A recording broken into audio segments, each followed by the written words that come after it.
ঘরের 5টা জায়গায় শয়তান থাকে। কয়টা? কথা বলেন না কেন? কয়টা? 5টা। আপনার বিছনা দীর্ঘদিন খোলা রেখে দিয়েছেন, বিছনাতে কি থাকবে? শয়তান। রাসূল বলেছেন ওই বিছনায় যখন তুমি যাবা আয়াতুল কুরসি সূরা ফাতিহা পড়ে ফু দাও, তারপরে যাও। বিছনা যখন ছেড়ে যাবেন উল্টিয়ে রাখবেন, আর রাখার সময় পড়বেন বিসমিল্লাহির রহমানির। তাহলে এই বিছনার ভিতরে আর শয়তান ঢুকতে। 2 নম্বর, অগোছালো কাপড়। অগোছালো কাপড়ের ভিতরে কি থাকে? শয়তান থাকে। ওয়ার্ডরোবে রেখে দেন। বাস করে পোলাপান তো মাশাআল্লাহ সাবিরের মতো পোলাপান যেগুলো আছে, জিন্সের প্যান্ট গুলো আর জাঙ্গা শরীফ তো আছে। জিন্সের প্যান্ট তো এমন নোংরা, এটা যদি 10 মণ ময়লাও লাগে তা বোঝা যায় না ময়লা পিনলো না ভালো পিনলো, যেটা বুঝেই যায়। ফেক জিন্স যেটাকে বলে, অগোছালো কাপড়। এটা যখন নিবা আয়াতুল কুরসি আর সূরা ফাতিহা পড়ে ফু দিবেন। 3 নাম্বার, বাথরুমে সবসময় খারাপ চিন্তা থাকে। যত অ্যাটাচ টয়লেট হোক, যত এসি করা হোক, ভিতরে কি থাকে?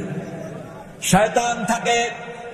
4 নাম্বার, আগুনের কাছে থাকে শয়তান। শয়তান কিসের তৈরি? আগুনের তৈরি। আগুনের কাছে থাকে শয়তান। এই জন্য রাসূল বলেছেন রাতের বেলায় 3টা কাজ করবা। বুখারীর হাদিস। কয়টা কাজ? ঘরে ঢুকলে দরজা লাগায়া দাও, ঘুমার সময় বাতি নিভিয়ে দাও, লাইট নিভিয়ে দাও, কারণ আগুন তোমার দুশমন। 3 নাম্বার, বিছনায় শোয়ার আগে কাপড়ের একটা অংশ দিয়ে ঝাড়ু দাও। আজকের বিজ্ঞান বলছে প্রতি 3 ঘন্টায় মানুষের শরীর থেকে চামড়া পড়ে।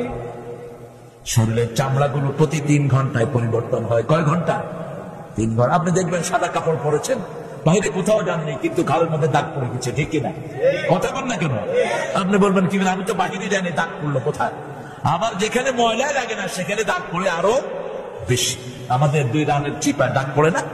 কোথেকে আসে ময়লা? আপনার চামড়া প্রতি 3 ঘন্টায় পরিবর্তিত হচ্ছে। যেগুলো আমরা কালি চোখে দেখি না, এগুলোর ভিতরে অনেক জারব লুকিয়ে থাকে। সেই জন্য রাসূল সাল্লাল্লাহু আলাইহি ওয়াসাল্লাম বলছেন কাপড়ের একটা অংশ দিয়ে এটা ঝাড়ু দিয়ে দাও। কাপড় দিয়ে ঝাড়ু দিলে এটা সবচেয়ে সুন্দর করে পরিষ্কার। আবার যে কোনো জিনিস, পানপাত্র, যে কোনো খাওয়ার পাত্র ঢেকে রাখো। ঢাকনা পুরা দিতে না পারলে অর্ধেক দিয়ে যদি বিসমিল্লাহ পড়েন, ওটার দিকে শয়তান আর চোখ দিতে পারবে না। কয় নাম্বার গেল? 4 নাম্বার। মনে থাকবে তো আপনাদের? 5 নাম্বার, ঘরে যখন ঢুকবেন বিসমিল্লাহ পড়ে ঢুকবেন। বিসমিল্লাহ পড়লে না ঢুকলে আপনার সাথে কে ঢুকে? কে ঢুকে? মিস্টার ইবলিস। যত বড় আল্লাহ মহান আপনি, ডান পা দিবেন আর পড়বেন বিসমিল্লাহির রহমানির রহিম। লম্বা দোয়া ছোট শিখে নিয়ে হিসনুল মুসলিমের দোয়াগুলো আপনারা পাবেন।